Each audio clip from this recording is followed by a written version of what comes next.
Hello friends, आता आपण वांग्याचं भरीत करणार आहे भाजून. त्यासाठी हे वांगं घेतलं आहे आणि 3 वांगी होती, तर त्याला असं मधून कट करून घेतलं आहे.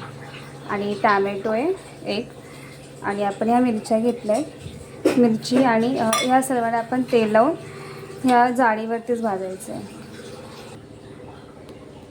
असं आपण तेल लावूया.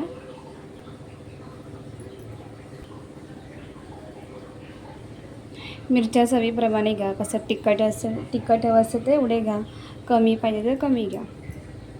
आता सर्वाला आपण तेल लावून झाले आणि आता आपण भाजत ठेवूया. आता हे बारक्या गॅसवरती भाजत ठेवलं आहे आणि अधूनमधून आपण त्याला परतूया. आपण ते असं मळूया. आता हे आपलं असं भाजून झालं आणि थंड करून घेतलं आहे एकदम चारी साईडने बघा. आता आपण याला सोडून घेऊया. आता आपण याला सोडून घेतलं आहे. टॅमॅटोचं मध्ये कापलं आहे आणि आता आपण मॅशरने बारीक करूया.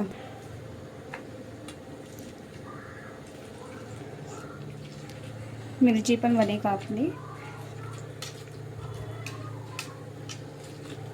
असं बारीक करून घ्यायचं. आणि भाजल्याचा स्मेल पण खूप छान येतो. आता आपण हे बारीक करून घेतलं आहे. त्यामध्ये एक कापलेला कांदा टाकूया बारीक. मीठ टाकायचं आहे. मीठ टाकलं आणि आता आपण याला वरतून फोडणी देऊया. मोहरी टाकूया. मोहरी छान तडतडल्यावरती जिरं टाकूया. मोहरी छान तडतडली आता आपण त्यात जिरं टाकूया.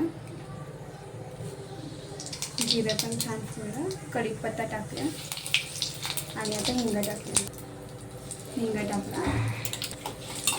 आता असं मिक्स करूया आणि आपण वरतून फोडणी टाकूया. वरतून फोडणी देऊया.